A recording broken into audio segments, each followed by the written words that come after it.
Hi, and welcome to On the Road with Bobby Halton. We're glad to have you. I'm on the road today in Tulsa, Oklahoma. I actually live just 20 miles north of here, but I'm here with my friends from the Baggers, and I've got my good friend Paul Andrews, and he's from Avondale, Arizona, which is just north of Phoenix, Just right? west of Phoenix. West of Phoenix. Just west of Phoenix. Okay. It's always hard to tell which way the sun, because the sun is just always right there in Phoenix. Absolutely. It can be midnight and it's 130 degrees, and I always tried to figure, Paul, who was going through the desert at 130 degrees, found a place with no lakes, no water or anything else, and said, hey, looks like a great place to stop. Somebody from Michigan. Are you from Michigan? Is that what No, I'm originally from Nebraska, moved to Okay. Arizona from the Kansas City area, and Okay. absolutely love it. We don't have to ever shovel the sunshine, so yeah. it's a perfect area. Well, good for you. Paul and I were having a discussion in the Baggers meeting, and Paul's department recently changed schedules.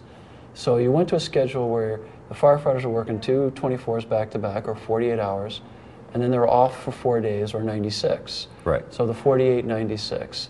Why did your guys look at that? What was the impetus that your firefighters wanted to look at that schedule? Well, it truly was an employee-driven initiative. We're presently in a trial period, and I think they looked at it from a couple of different angles. One, obviously, is an employee incentive. Having the 4 days off, it is certainly attractive to just about anyway. I wish I could get myself on such a But it's really schedule. not any more days off than you'd have in the year.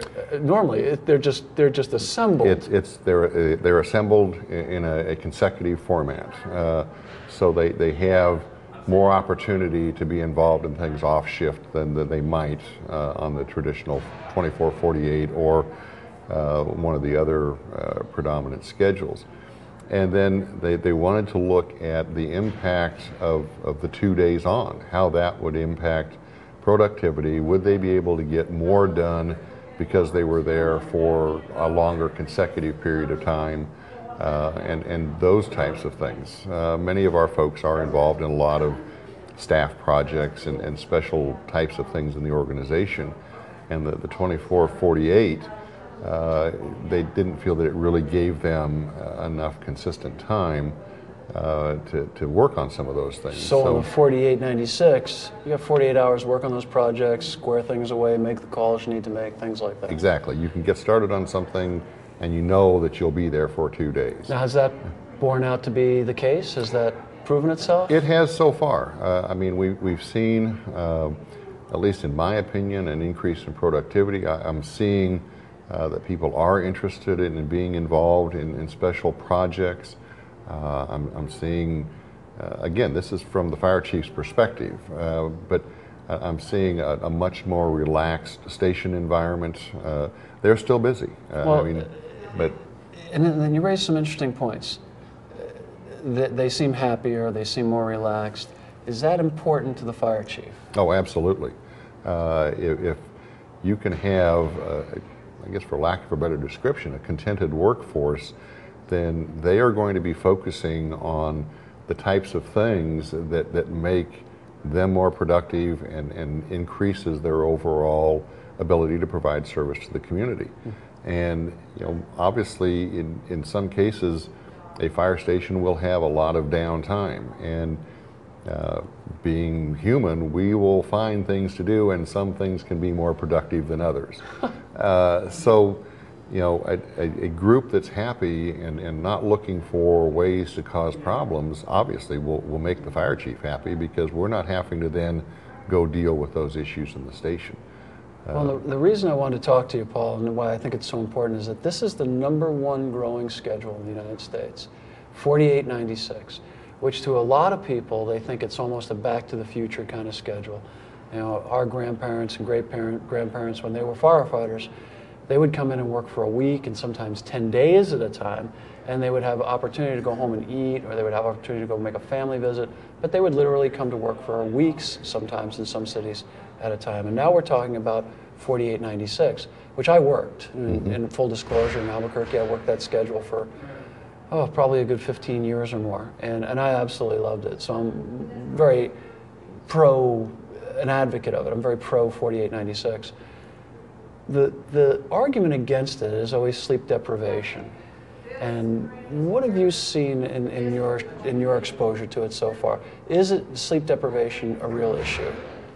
I don't believe that the sleep deprivation issue is any more of an issue on the 4896 than it is on the 2448 or any one of the other popular schedules.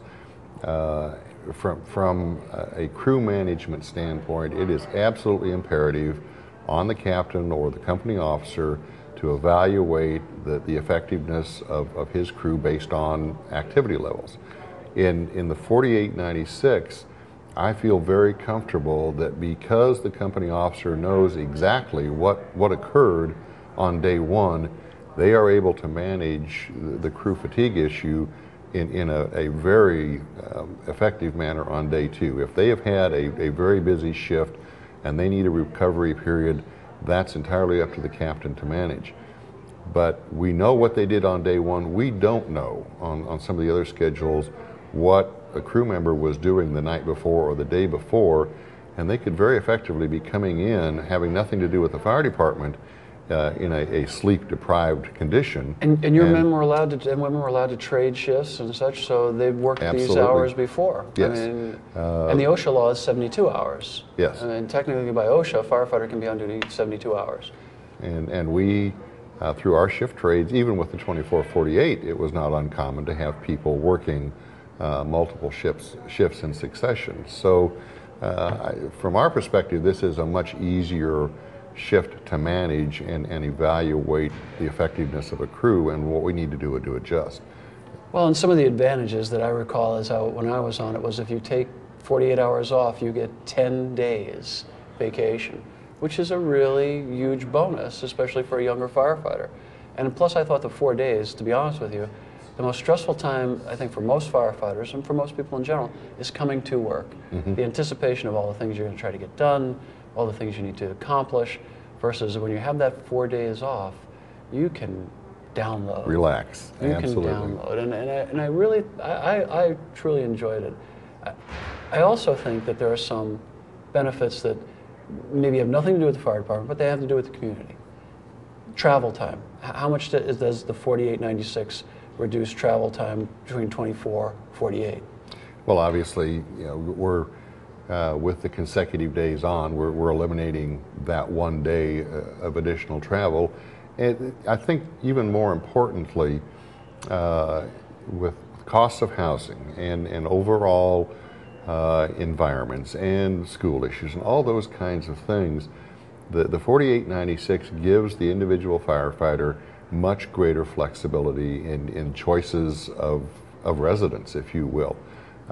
We've had a number of our firefighters that were born and raised in central Arizona, and quite frankly, they're tired of the heat. So they would much rather go to a Flagstaff or somewhere in close proximity that gives them the type of environment that they're looking for.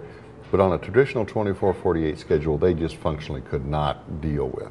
The 2 days on allows them to make those choices. And we're, from my standpoint, I'm looking at this schedule as a true recruitment and retention standpoint. Current generation firefighters are adopting the attitude, you know, I don't live to work, I work to live. And this schedule gives them a much greater flexibility in their off time. And I don't think there's anything wrong with that mindset. Absolutely not. Absolutely not. I think our generation was almost raised with the workaholic, which I know you're guilty of and I'm guilty of. Oh, absolutely. And we have to almost be reprogrammed to be healthier. And this is a much healthier, and the health and wellness issues. I'm seeing we allow the crews a great deal of flexibility in their meal choices, if you will. And on the 24/48, the biggest majority of the crews were either picking up fast food or going to the fast food. You don't have time to prepare it. On this schedule, I'm seeing a return to the what I consider the more traditional fire service model, where they're getting their food from the grocery store, they're cooking healthier, they're eating in the station, they're rebuilding that camaraderie around the dinner table. They're sitting around the kitchen table, they're talking. And I have actually worked a couple of the 48-hour shifts just so that I have a good feel on what the station environment is like. Now, granted, having the fire chief on the company may skew that a little bit, but I wanted to get a feel for what is going on. How is this impacting people? And I really feel comfortable that our folks are very honest and open with me. And there indeed are some folks that don't like the schedule. I won't try to fool anybody that everybody loves it, but at least they went into it with an open mind. They do see some value in it, and I'm hoping that they will, when they get to the point of making a decision on whether they continue that schedule, really look at it from an overall perspective. And I applaud you. I mean, what a great chief to have, where you give the troops the opportunity to determine their own destiny, give them an opportunity to try something, give them an opportunity to modify it, change it, get rid of it if they want to. I really think anything else you're doing that's cutting edge out there in Avondale that you'd like to brag about for a minute? One of the most interesting things, and it actually was as a result of a partnership with the City of Glendale, that again allowed our folks to be involved in a very unique program, and that's the HALO program, or the Flight Medic program. City of Glendale partnered with a private air medical evacuation helicopter service, and between Avondale, Glendale, and Surprise, we provide 2 flight medics per shift to staff that vehicle. Wow. And it has increased the skill level of our paramedics that are participating in the program.